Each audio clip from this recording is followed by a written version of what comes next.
Hola internet, my name is Fred. Hi. Hi. I wanted to talk about mental health. I wanted to talk about mental health. This won't be as long as the other videos. It doesn't really need to be. I just want to kind of show one point, and that one point is purely by opinion and through my experiences. And I'll even leave the caveat here because this isn't like a typical mental health video. This video kind of goes like, I don't think it's healthy for people to find their identities in their mental health. I don't think it helps.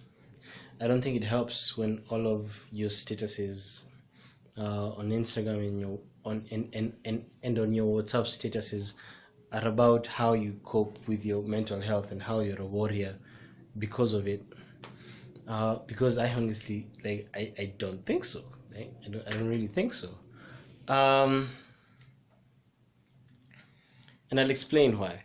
By kind of like aligning the experiences I've had with that. No, I never usually say that I was depressed or that I had a problem. I never went to a doctor. I was never diagnosed. I did have issues though. I did have issues that were clear. So the basic, I think, general feeling of depression was something that I had for around 6 years, pretty much consecutively. It would get so intense that I would kind of be, it's the word catatonic, I'm not really sure, where it would even be hard to move my hand, even when my head is fully conscious, move my leg. I would have what I used to call, I can't remember what the name was. I'll explain it, where I would have very daydreams that were so vivid that I would think they were real when I woke up. And the daydreams are all very, well, low, right? It would be probably people that I love mostly die. And so in many days during the year, I would wake up and dress up for a funeral, which is kind of odd. I never even had the clothes for funeral.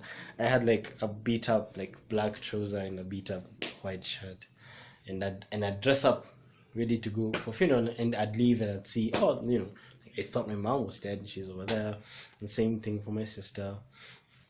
And I'd go back in the house and I'd kind of recuperate, and then I'd go. This was when I was in university, so I'd go to school afterwards.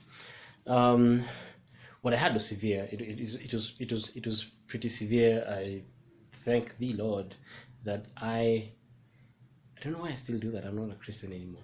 But I am pretty grateful for the fact that it does not have the intensity that it had before now. Yeah. Now I can, because for me my checkpoint is pretty low. As long as I can do the things that I set out to do, then I can pretty much walk through whatever happens, if it's physical or if it's mental. Now, when I was in that particular space, I identified so much with whatever was going on. So I remember I even wanted the women that I wanted to date to understand that, yeah, to share me with my need to be alone, something of the sort, yeah. And mine was pretty messed up. I was pretty addicted to the feeling by the time I was in the third year of university. This was something I was going through since high school, so this was many years in, and at a point it was the only reality I had, and so I started kind of looking for it when it wasn't around. So when I was very, very happy, I'd also get very scared. It became social anxiety. I never had friends. I found it hard to leave the house. So many things. I don't really want to kind of get into it, but I feel like you kind of get the gist. I was in a state of consistent depression for a very, very long time, where even the small gaps of happiness sometimes would be there in months, seeing people was a problem, all those kinds of things. When I was around my third year in university, I was kind of researching ways to kill myself. I used to do this a lot. There's a name for it, suicidal ideation, where I wasn't going to kill myself. But I just kind of kept on looking, I just kind of tried finding easier ways. And I was very careless, constantly hoping that something would happen. And I remembered I found a blog, because they used to give resources that if you don't want to do it, if you've been here several times, just kind of check out these things instead. And I kind of started fishing around, how to actually get out of depression. because my friends mostly were recommending a therapist or medicine, and I didn't want either of them. It just seemed like I was shifting dependency. Right now the depression was my thing, and then I just kind of moved to meds, and if they're not there, then I'd go back to depression. And something of the same sort happened to my friend, and so I was very against medication just because of the dependency. And this is a third world country. I mean, drugs, you might actually not have the drugs you're looking for. Mostly it's like mental health drugs. That's a recent problem in this country, that like people have been medicating, at least from what I know. And so I don't know, I didn't want to rely on meds. So I found this blog. It was very, very tough, and they kept saying how you know their approach was, don't take meds, don't go see go see a therapist if you can, but ideally, if you're depressed, leave the house, right? If you're depressed, leave the house, go see people consistently, right? Always kind of go out, stimulate your senses as much as possible. Do this for a very, very long time, and imbue yourself with a sense of purpose. Very, very few things. And I remember that I started on that. Now, the purpose thing was pretty much set. There were things I wanted to do in my life, but I didn't have the resources to do them, nor the people to do them. And I remember when I was in third year, I decided that if I have an event, I would leave. If somebody invited me to go to their house, I would leave. But mostly I would participate in the club activities in school. And the thing is, in third and fourth year, it was still pretty bad. But that's when I actually even noticed that I was identifying myself with whatever mental health I was. Too heavy. I'm just like this. Like, I can't do anything about it. This is how I was born, and all those kinds of things. And it actually kind of dawned on me how weird it was that I used my greatest weakness to identify myself to other people, and that I expected them to understand and what, like, come closer. I don't really understand it now. Pity, I guess. I don't really understand it now. But when I did, I started kind of leveraging my strengths in the relationships that I was building. So I would, for example, be in a music group, and I would leverage the strength that I had to direct the relationships I was creating. And so, for example, I wasn't that bad a singer. I was a good singer, I think. I don't know if I am anymore. I have a cold, so I feel bad. But I created a lot of relationships from the fact that I could sing well, and people could see the fact that I would sing well, and they would work with me. And they would point to me, and they'd be like, Fred is a great singer, Fred writes good music. And I made a couple of friends. This is maybe like the third year out of my university, and they still kind of identify me as a good musician. They don't identify me as a person with any kind of like depressive weaknesses, right? And from then on, I kind of understood this thing of kind of consistently building yourself. I didn't look at depression as something that I should put on a badge and put it on my chest, or something that was given to me and so I should stay with it. I looked at it the same way, like I was maybe, let's say, much thinner, and you eat and you exercise and your body builds. And I looked at it as a defect, something that would need to take a sidestep, because I had things that I wanted to do, and for them to be done, I could not entertain being depressed anymore. And so I joined a place of work when I left university, and they filled me with so much work. It was hard to be depressed. I was constantly working, constantly. I used to code. I still do. So I used to code pretty intensely. I'd go home, make music. On the weekends, I'd be making music. I had 7-day work weeks that started from 7, ended at 8, and had like 2-hour commutes. It was insane. And when you're running that much, I had a blog that I used to do. I used to write them in the matatu, in a bus. Yeah. It was insane. But the thing is, I wanted to be a musician. I wanted to be a writer, and I wanted to code. I was doing things that I wanted to do, and every single morning that I woke up, the feeling came over me, and I would do something, and I would engage myself, and it would go. And it doesn't really mean I never really kind of got out of it, but I really built up my strengths. Like, I really built up my strengths to the point where my body would move towards action instead of inaction, mostly towards like just kind of mellowing down and thinking about how awful you are and things like that, or why the woman doesn't deserve you. Because all my relationships with women, all of them were bust. All of them were bust, and it was not their fault. They did not know what they were dealing with. So come now, last year, and so many posts like on Facebook and Instagram, the people talking about mental health, which is a thing, like so many people these days have it, and I think it's because even in Kenya we've become somewhat individualistic as a society. People live by themselves as long as they have their phone or their computer. People don't leave their house for months. It's insane. It's just like in other countries, and I other people also identify themselves with their weaknesses, and so people make these Tumblr posts. I think don't know how to describe them, but about how hard their life is and how they're heroes just because they left the bed and how they should be appreciated. And I actually don't even think it's a horrible thing. I usually feel like, for example, women, their relationships are usually very much like admirable to me compared to men, because they encourage themselves to even the smallest things. Such a strong support structure of friendship. But it is still weird that you would, for example, just line all these posts on your status talking about how brave you are for having mental health or waking up in the morning. There are people who are poor, they don't have any money, and they wake up in the morning and they do what needs to be done.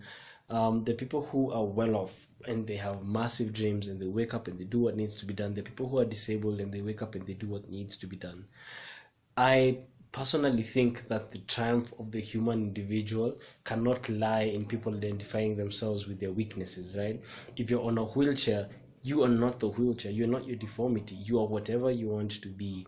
And people have proven this over and over again. And that's why I find it hard to sympathize with people who identify with their weaknesses, right? I mean, that's the biggest thing you see.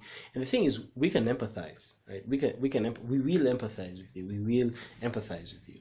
But if it's year two of me having your contact on my phone and your WhatsApp statuses are about how brave you are because you woke up in the morning because you have a mental disorder, something that you haven't even diagnosed from someone else, you just usually feel low a lot, and you've already given it a name and you've given it power, then you've chosen your struggle, right? You've given it a name and you've chosen it, right? You're not seeing a therapist, you're not taking medication, you're not doing anything pretty much to overcome.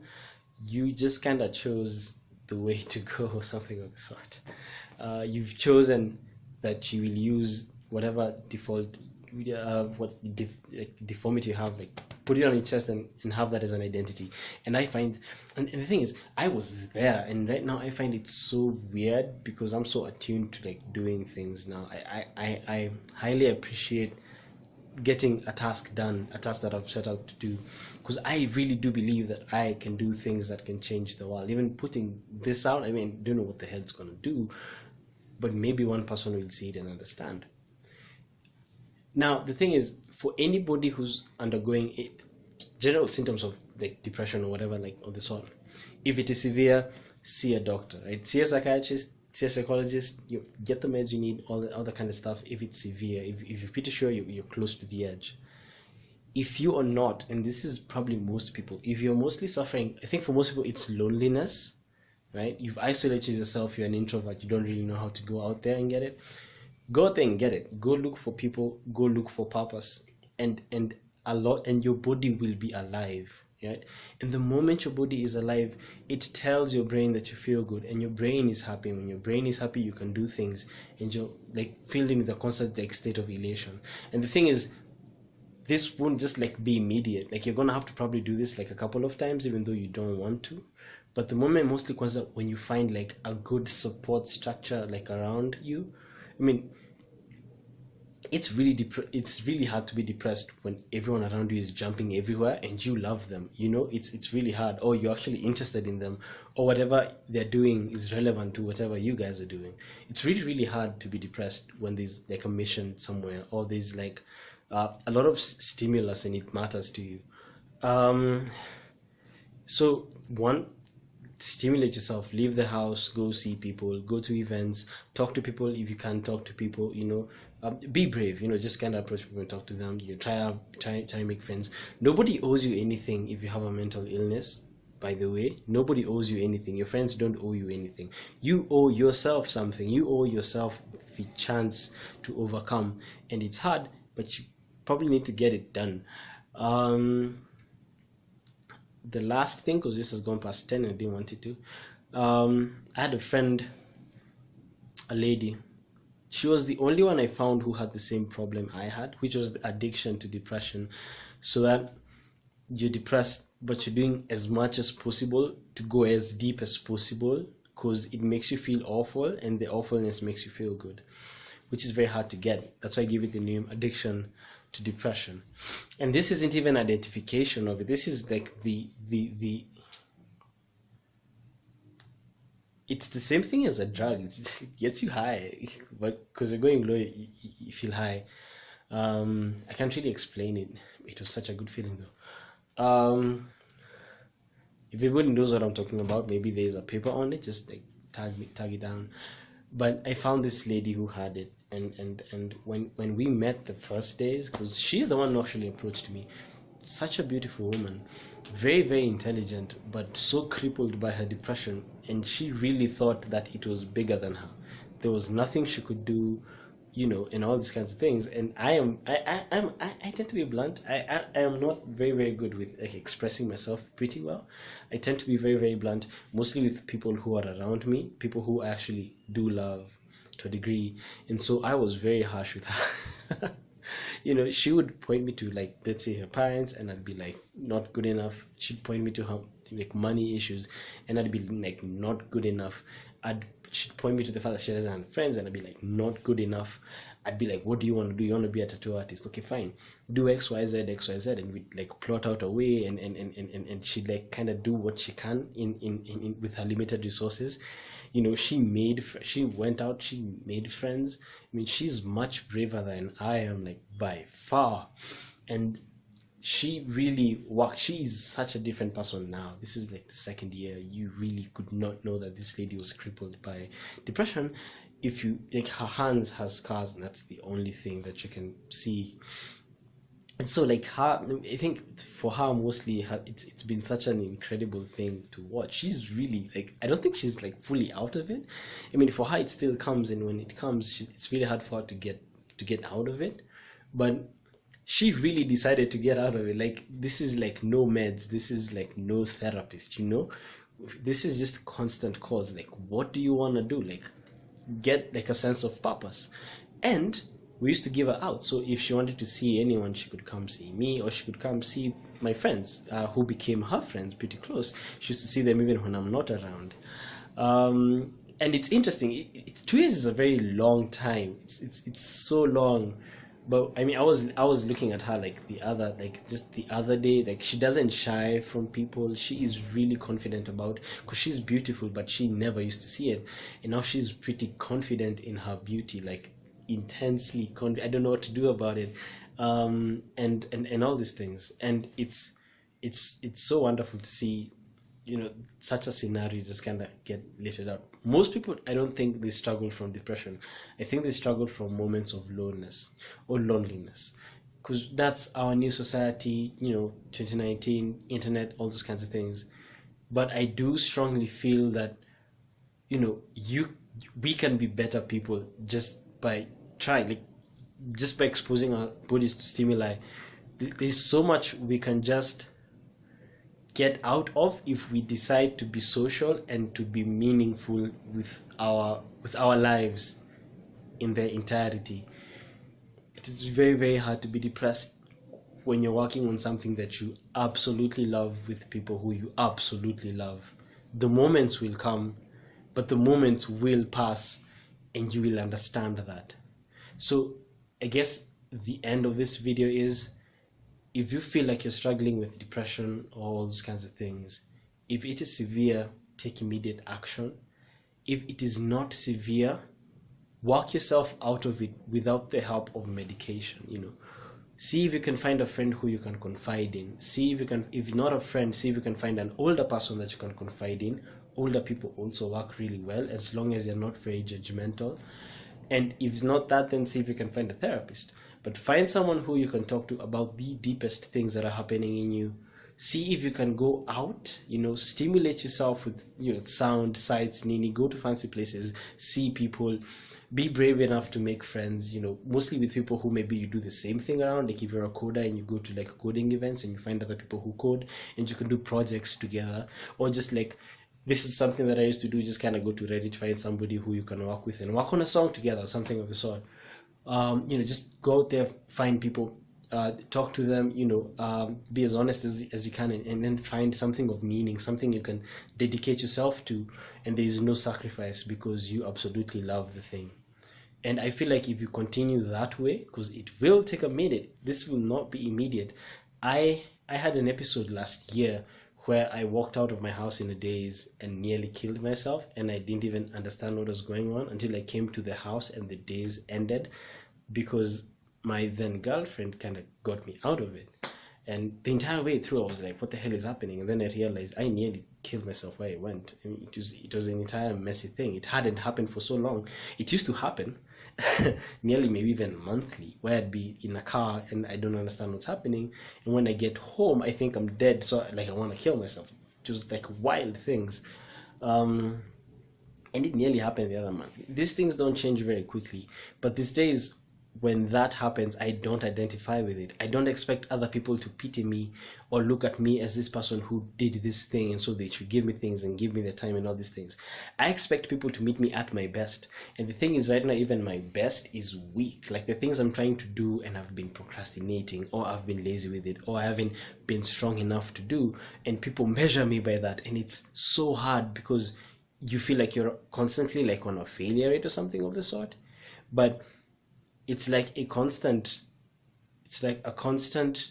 need to just kind of fight it out and like be strong and face the wall, like roho juu, with the chest out and all these kinds of things, and you really become a better man out of it. And the wonderful thing about it is, and this is what I think, when you're depressed, it's really hard to look outside because you're constantly looking inside, fighting the demons inside.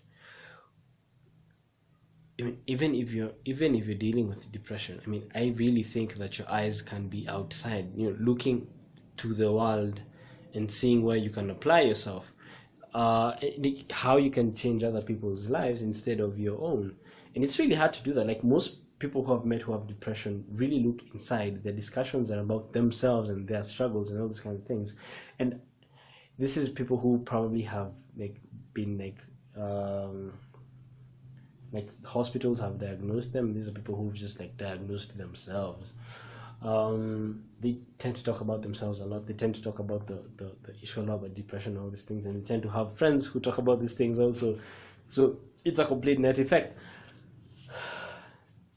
But I don't know. Like the moment you understand those things don't matter, those are weaknesses that need to be overcome, and you are much more than whatever your depression is, you gain a new strength to look into the world, and you go like, hey, look at that thing, it's broken, look at that person's life, it's not complete. Like I can add value there in one way or another.